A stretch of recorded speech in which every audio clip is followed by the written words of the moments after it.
News ನೆಕ್ಸ್ಟ್ನ ಸಮಸ್ತ ವೀಕ್ಷಕರಿಗೆ ನಮಸ್ಕಾರ. ನಾನು ದರ್ಶನ್ ಶೆಟ್ಟಿ ನಾರ್ಕಳಿ. ರಾಷ್ಟ್ರ ರಾಜಕಾರಣದಲ್ಲಿ ಈಗ ಮಹತ್ತರ ಹಾಗೂ ಕ್ರಾಂತಿಕಾರಿ ಬದಲಾವಣೆಯ ಗಾಳಿ ಬೀಸತೊಡಗಿದೆ.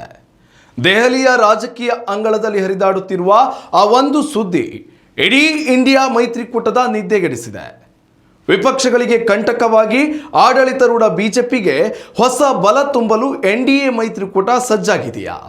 ಸಾಮಾಜಿಕ ಜಾಲತಾಣಗಳಲ್ಲಿ ಹಾಗೂ ರಾಜಕೀಯ ವಲಯದಲ್ಲಿ ಈಗ ಭಾರಿ ಚರ್ಚೆಗೆ ಗ್ರಾಸವಾಗಿರುವ ಆ ಸುದ್ದಿ ಅಂದರೆ ತಮಿಳುನಾಡಿನ ಆಡಳಿತಾರೂಢ ಡಿಎಂಕೆ ಮತ್ತು ಮಹಾರಾಷ್ಟ್ರದ ಶರದ್ ಪವಾರ್ ನೇತೃತ್ವದ ಎನ್ಸಿಪಿ ಎನ್ಡಿಎ ತೆಕ್ಕೆಗೆ ಬೀಳಲಿವೆ ಎನ್ನುವುದು. ಹೌದು, ತಮಿಳುನಾಡು ವಿಧಾನಸಭಾ ಚುನಾವಣೆಯ ಫಲಿತಾಂಶದ ಬಳಿಕ ಕಾಂಗ್ರೆಸ್ ಪಕ್ಷವು ತಮಿಳುನಾಡು ಸಿಎಂ ಜೋಸೆಫ್ ವಿಜಯ್ ಅವರ ಸರ್ಕಾರದ ಭಾಗವಾಗಲು ಒಲವು ತೋರಿದ್ದೇ ತಡ ಡಿಎಂಕೆ ಮತ್ತು ಕಾಂಗ್ರೆಸ್ ಮೈತ್ರಿಯಲ್ಲಿ ಬಿರುಕು ಮೂಡಿತು. ಅಲ್ಲಿಂದಲೇ ಬಿಜೆಪಿ ಡಿಎಂಕೆ ಮೈತ್ರಿಯ ಗುಸುಗುಸು ಶುರುವಾಗಿತ್ತು. ಈಗಂತೂ ರಾಜಕೀಯದಲ್ಲಿ ಯಾರು ಶತ್ರುಗಳಲ್ಲ, ಮಿತ್ರರೂ ಅಲ್ಲ ಎಂದು ಡಿಎಂಕೆ ಸಂಸದೆ ಕನಿಮೊಳಿ ನೀಡಿದ ಮಾರ್ಮಿಕ ಹೇಳಿಕೆ, ಕೇಂದ್ರ ಸಚಿವ ಅನಿತಾ ರಾಧಾಕೃಷ್ಣನ್ ಹಾಗೂ ಸಚಿವ ಆರ್ ನಿರ್ಮಲ್ ಕುಮಾರ್ ಅವರ ಸ್ಫೋಟಕ ಮಾತುಗಳು ಡಿಎಂಕೆ ಪಕ್ಷ ಎನ್ಡಿಎ ತೆಕ್ಕೆಗೆ ಬೀಳಲಿದೆ ಎನ್ನುವುದಕ್ಕೆ ಪುಷ್ಟಿ ನೀಡುತ್ತಿವೆ.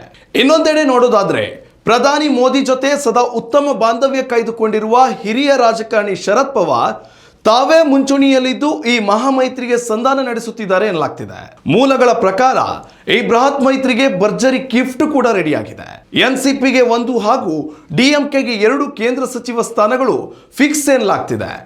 ಸುಪ್ರಿಯಾ ಸುಳೆ, ಕನಿಮೊಳಿ ಹಾಗೂ ತಿರುಚಿ ಶಿವ ಮೋದಿ ಸಂಪುಟ ಸೇರುವುದು ಬಹುತೇಕ ಖಚಿತ ಎಂಬ ಮಾತುಗಳು ಕೂಡ ಕೇಳಿ ಬರ್ತಿವೆ.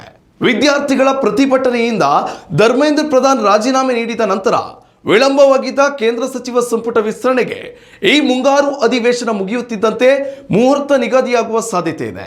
ಒಂದು ವೇಳೆ ಈ ರಾಜಕೀಯ ಧ್ರುವೀಕರಣ ನಿಜವಾದ್ರೆ ದಕ್ಷಿಣ ಭಾರತದಲ್ಲಿ ಬಿಜೆಪಿಗೆ ಎದುರಾಳಿಯೇ ಇಲ್ಲದಂತಾಗ್ತದೆ. ಹಾಗಾದ್ರೆ ಇಂಡಿಯಾ ಒಕ್ಕೂಟದ ಕತೆ ಮುಗಿದಂತೆಯೇ ದೆಹಲಿ ಅಂಗಳದ ಈ ಬಿರುಗಾಳಿ ಎಲ್ಲಿಗೆ ಹೋಗಿ ತಲುಪಲಿದೆ? ಕಾದು ನೋಡಬೇಕಿದೆ. ಎನ್ಡಿಎ ಜೊತೆ ಡಿಎಂಕೆ ಹಾಗೂ ಎನ್ಸಿಪಿ ಮೈತ್ರಿಯ ಬಗ್ಗೆ ನಿಮ್ಮ ಅಭಿಪ್ರಾಯವನ್ನ ಕಮೆಂಟ್ ಮಾಡಿ ತಿಳಿಸಿ. ಇದೇ ರೀತಿಯ ರಾಜಕೀಯದ ಕ್ಷಣದ ಅಪ್ಡೇಟ್ಗಾಗಿ ನಮ್ಮ ಚಾನೆಲ್ ಅನ್ನ ಸಬ್ಸ್ಕ್ರೈಬ್ ಮಾಡಿ. ನ್ಯೂಸ್ ನೆಕ್ಸ್ಟ್, ಇದು ವರ್ತಮಾನದ ಕೈಗನ್ನಡಿ.